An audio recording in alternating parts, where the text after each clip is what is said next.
Hello student, this is Vinita.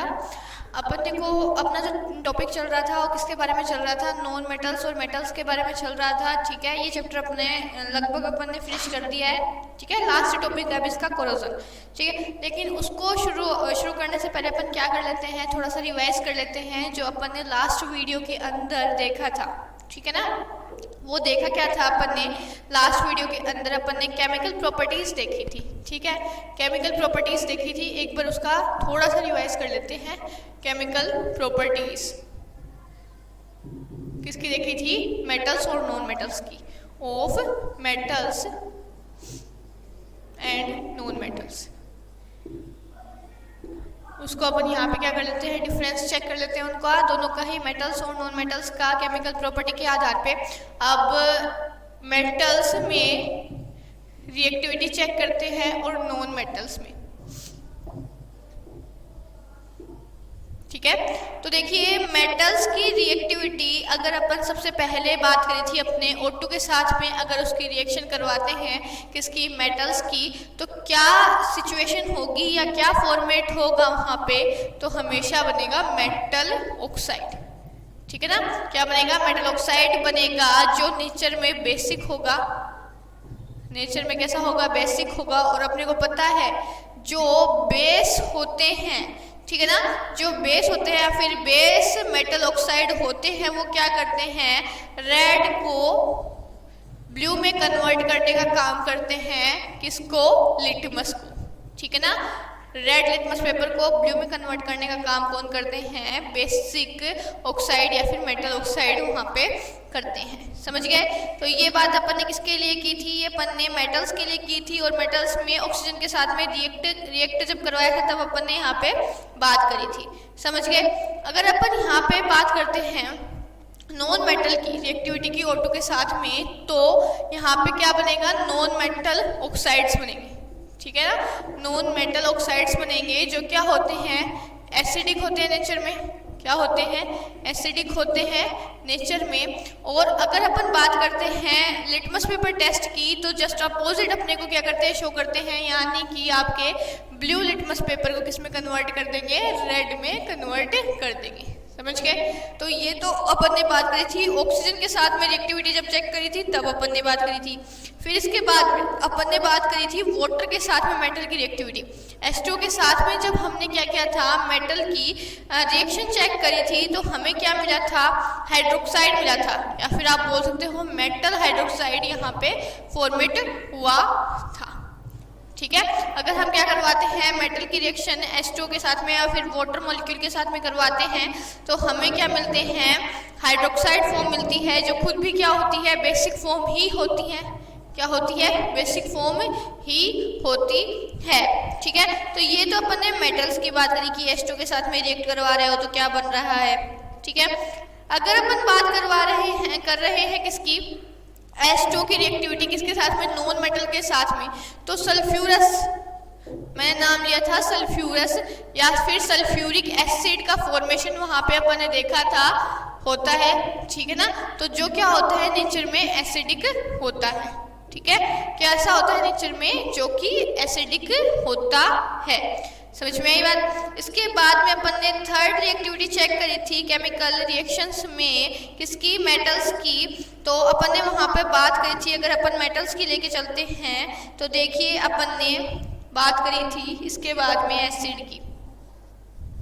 ठीक है ना, कि भाई अपन मेटल की रिएक्शन एसिड के साथ में करवा रहे हैं तो फॉर्मेशन किस चीज़ का होगा, अपन ने वो चीज़ चेक करी थी। तो देखिए यहाँ पे फॉर्मेशन होगा साल्ट प्लस में हाइड्रोजन गैस का। समझ गए, अब जो नॉन मेटल्स होती हैं वो क्या होती हैं, एसिड के साथ में क्या होती है, रिएक्शन शो बहुत माइनर केस में करती हैं। ठीक है ना, बहुत ही माइनर केसेस में क्या करती हैं, एसिड के साथ में आप बोल सकते हो रिएक्टिविटी शो करती हैं। समझ के आएगी बात। तो ये क्या होता है, डाइल्यूट एसिड में तो वैसे भी वो शो नहीं करती हैं, कौन से नॉन मेटल शो नहीं कर पाती हैं क्या, रिएक्टिविटी।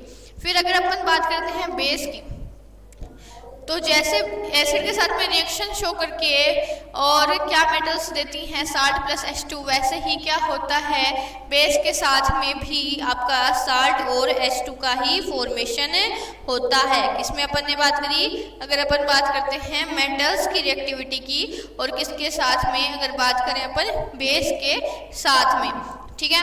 और फिर अगर अपन बात करते हैं नॉन मेटल्स की, अगर वो नॉन मेटल्स है और वो किसके साथ में फॉर्मेशन कर रहा है आपके बेस के साथ में रिएक्शन शो कर रहा है, तो उसके साथ में साल्ट बनेगा, लेकिन वहाँ पे हाइड्रोजन गैस का फॉर्मेशन ना होके H2O मॉलिक्यूल का फॉर्मेशन वहाँ पे होगा। समझ में आ गई बात। तो ये है, हमने यहाँ तक क्या देख ली है, इसकी रिएक्टिविटी वापस से चेक कर लिया है, केमिकल प्रॉपर्टी एक बार हमने शॉर्ट तरीके से हमने इसको वापस से समझ लिया है। समझ में आ गई बात। इसके बाद में अगर अपन अपना जो आज का टॉपिक है उसकी ही बात करते हैं, तो जो अपना टॉपिक क्या है, कोरोजन है, ठीक है ना। इस चैप्टर का आपका लास्ट टॉपिक है कोरोजन।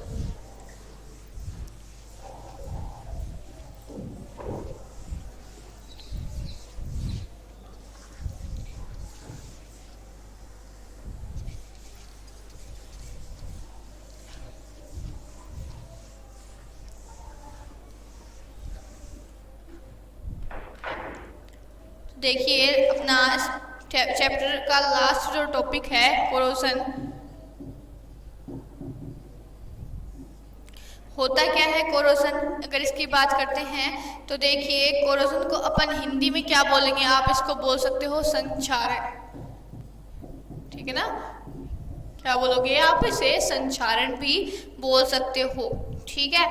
अब इसमें क्या होता है, देखिए जो मेटल्स होती है मोस्टली उनमें क्या होता है, कोरोजन की प्रोसेस हम इजीली देख सकते हैं, ठीक है ना। फॉर एग्जांपल अपन अगर बात करते हैं फेरस की बात करते हैं, तो उसमें क्या होता है, अगर अपन क्या करें, फेरस को आप एटमॉस्फेयर के अंदर, ठीक है ना, और उसको आप खुला छोड़ देते हो, तो एटमॉस्फेयर में प्रेजेंट मॉइस्चर, ठीक है ना, उन सब से या फिर गैसेस से रिएक्ट करके वो क्या होने लग जाता है, धीरे धीरे आप बोल सकते हो उस पर रस्टिंग की प्रोसेस स्टार्ट हो जाती है, या फिर वो क्या होता है, आप बोल सकते हो जंग लगना उसमें स्टार्ट हो जाता है, जिस चीज को हम क्या बोलेंगे, कोरोजन बोलेंगे, या फिर आप बोल सकते हो संक्षारित हो जाता है, वो टूटना स्टार्ट हो जाता है।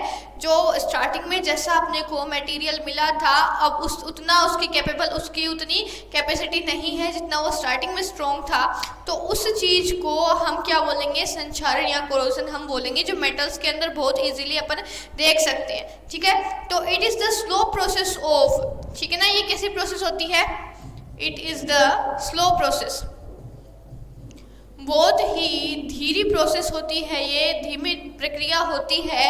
और होता क्या है, of eating away of metals by, of eating away from metals. और याद रखिए मेटल्स में मोस्टली क्या होती है, मेटल्स में शो होती है eating away from metals by the metals by the reaction of atmospheric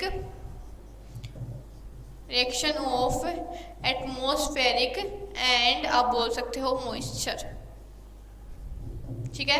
यानी कि हम बोल सकते हैं जो मेटल्स होती है उनके अंदर ये प्रोसेस देखी जा सकती है, बहुत ही धीमी प्रोसेस होती है, और उनके अंदर क्या होता है, मॉइस्चर या एटमॉस्फेयर में जितनी भी गैसेस वगैरह प्रेजेंट है उनके कारण एक प्रोसेस होती है, और बहुत स्लो प्रोसेस होती है, जिसे हम क्या कहते हैं, कोरोजन हम उसे कहते हैं, ठीक है ना। बेस्ट एग्जाम्पल इसका अगर अपन देखना चाहें तो रस्टिंग ऑफ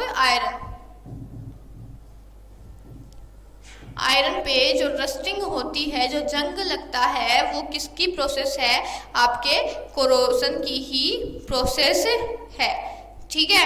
और आप बोल सकते हो जो कॉपर होता है उस पे ग्रीन कलर की क्या होती है, कोटिंग आ जाती है, ठीक है ना। ग्रीन कोटिंग किस पे फॉर्मेट हो जाती है, कॉपर के ऊपर फॉर्मेट हो जाती है, तो आप बोल सकते हो formation of green coating, formation of green coating over the copper. Copper खुद क्या एक मेटल है और कॉपर के ऊपर जब एक ग्रीन लेयर का बन जाना वो क्या कहलाता है, कोरोजन ही कहलाता है। वो स्लो प्रोसेस होती है और वो ही एटमॉस्फेयर और मॉइस्चर के कारण वो प्रोसेस अपने को देखने के लिए मिल सकती है, जिससे क्या होगा, नुकसान होगा मेटल्स का। मेनली जो चीज़ है वो क्या होगी यहाँ पे, कोरोजन से क्या होगा, हमें बहुत ज़्यादा नुकसान होगा। धीरे धीरे जो हमारी मेटल्स थी उसमें क्या होने लग जाएगी, जो कैपेसिटी थी, स्ट्रॉन्गनेस थी, जो क्या हो जाएगी, धीरे धीरे कम होने लग जाएगी। तो हमें क्या उस चीज़ का नुकसान होगा। तो हमें अब करना क्या है, प्रिवेंशन करना है यहाँ पे, या फिर प्रिवेंटेड के जो आपकी प्रोसेस है हमें अब वो चेक करनी है कि किस वजह से हम इस चीज़ को क्या है रोक सकते हैं। तो वो प्रोसेस अब हम यहाँ पे देखते हैं कि देखिए प्रिवेंशन ऑफ कोरोजन, ठीक है ना, कि कोरोजन की रोकथाम आप किस तरीके से कर सकते हो।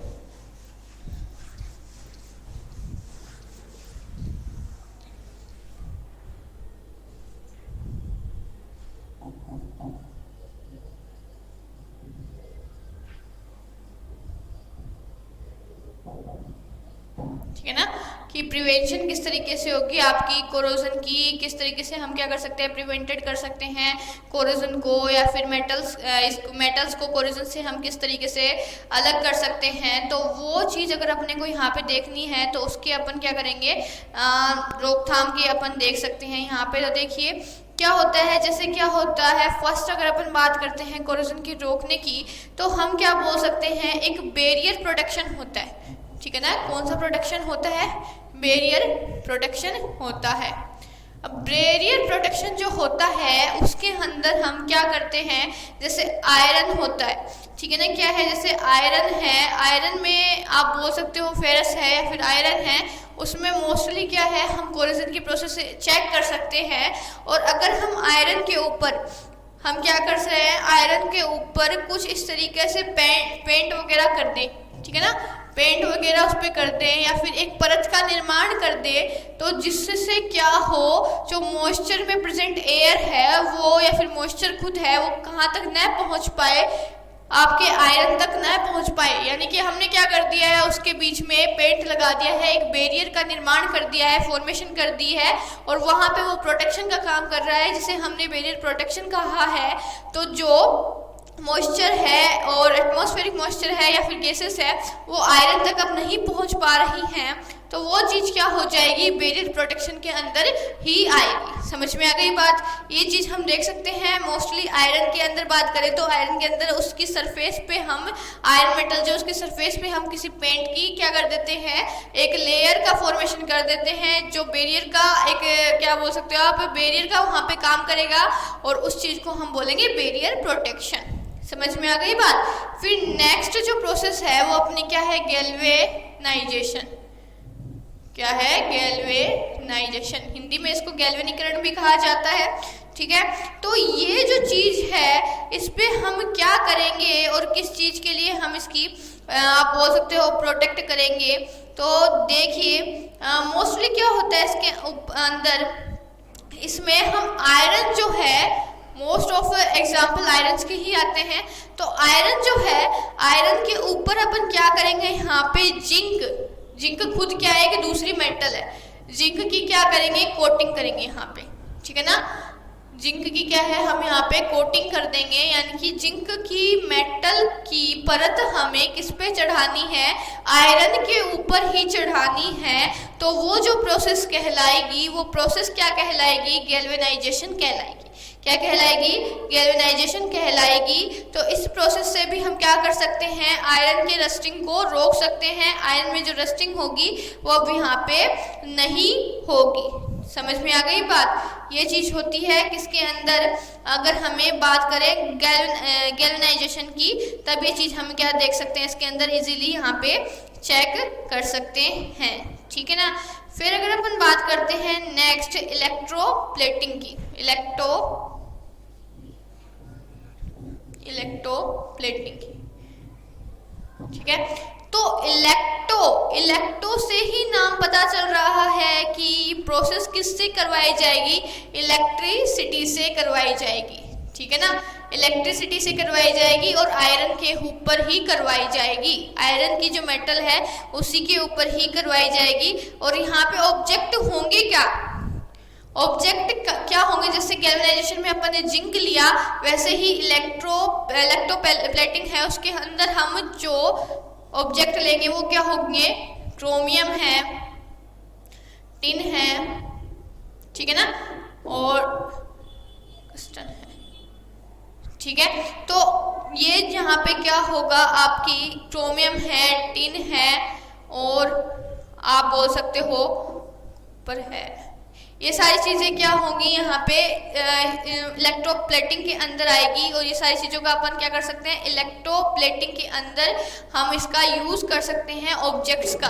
तो देखिए करना क्या है, इलेक्ट्रोप्लेटिंग के अंदर मोस्टली इलेक्ट्रिसिटी की प्रोसेस होगी और उस इलेक्ट्रिसिटी का यूज़ करके हमें क्या करना है, आयरन की जो मेटल है उसको रस्टिंग से बचाने के लिए हमें क्रोमियम है, टिन है या फिर निकल है, इन सभी ऑब्जेक्ट की आप बोल सकते हो प्लेटिंग करनी है या फिर लेयर तैयार करनी है, किसके ऊपर, आयरन के ऊपर तैयार करनी है और इलेक्ट्रिसिटी की हेल्प से तैयार करनी है। इसीलिए हमने इस प्रोसेस को क्या नाम दिया है, इलेक्ट्रोप्लेटिंग हमने इसे नाम दिया है। समझ में आ गई बात। इसके बाद में देखिए यहाँ तक अपनी बात हो चुकी है। देखिए फर्स्ट अपन ने बैरियर प्रोटेक्शन की बात कर ली, गैल्वेनाइजेशन की भी बात कर ली और हमने इलेक्ट्रोप्लेटिंग की भी बात कर ली यहाँ तक, ठीक है।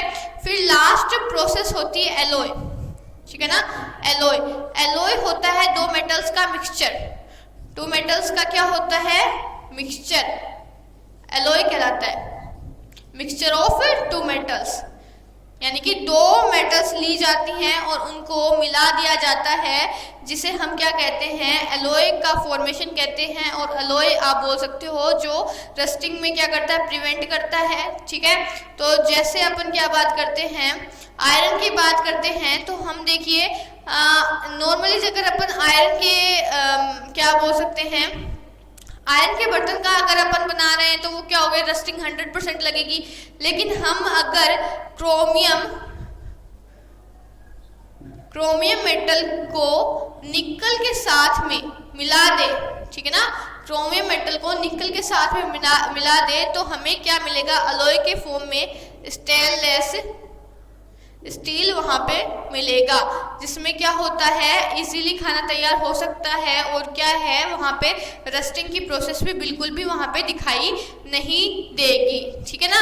तो ये अलॉय भी क्या है, इसका कोरोजन का रोकने का बेस्ट आपका एक प्रोसेस है। तो देखिए कोरोजन होता क्या है, कोरोजन के अंदर मैंने आपको बताया जो कोरोजन होता है उसमें मोस्टली जो मेटल्स होती हैं उन पे क्या होता है, बहुत ज़्यादा नुकसान होता है। जो एटमॉस्फेयर होता है उसमें प्रेजेंट गैसेस वगैरह है, मॉइस्चर वगैरह है, ठीक है ना, और बाकी जितने भी एनवायरनमेंट में जितनी भी चीज़ें होती हैं, जैसे है आप बोल सकते हो हीट वगैरह है, जो भी आप मौसम के अंदर परिवर्तन जो भी होते हैं उन सब से क्या होता है, मेटल्स पे बहुत ज़्यादा इफेक्ट पड़ता है। और मेटल्स क्या होती है, धीरे धीरे आप बोल सकते हो संक्षारित होने लग जाती है या फिर टूटने लग जाती है। जो कैपेसिटी उनकी स्टार्टिंग में थी, जितनी स्ट्रॉन्ग वो स्टार्टिंग में हुआ करती थी, वैसी वो धीरे धीरे नहीं रह पाती हैं। तो उस प्रोसेस को रोकने के लिए या फिर उस प्रोसेस से बचाने के लिए मेटल्स को हम प्रिवेंशन के कुछ प्रोसेस यहाँ पे लगाते हैं।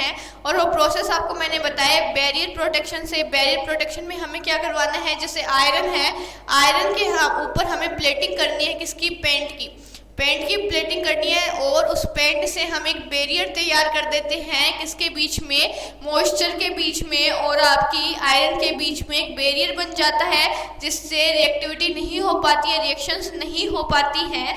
तो वहाँ पे क्या हो जाता है, रस्टिंग की जो प्रोसेस है वो वहाँ पे नहीं हो पाती है। टाइम पीरियड के बाद में क्या होता है, जैसे कुछ टाइम निकल जाता है, उसके बाद में पेंट वहाँ पे क्या हो जाता है, फीका पड़ने लग जाता है, तो पेंट हमें वापस करना पड़ता है। लेकिन दोबारा पेंट करने के बाद हम वापस से रस्टिंग की प्रोसेस को रोक सकते हैं। इसके बाद में अपन ने बात करी किसके बारे में, गैल्वेनाइजेशन के बारे में, यानी कि जो आयरन है अब हमें उस पे किसकी प्लेटिंग करनी है, दूसरी मेटल की ही प्लेटिंग करनी है।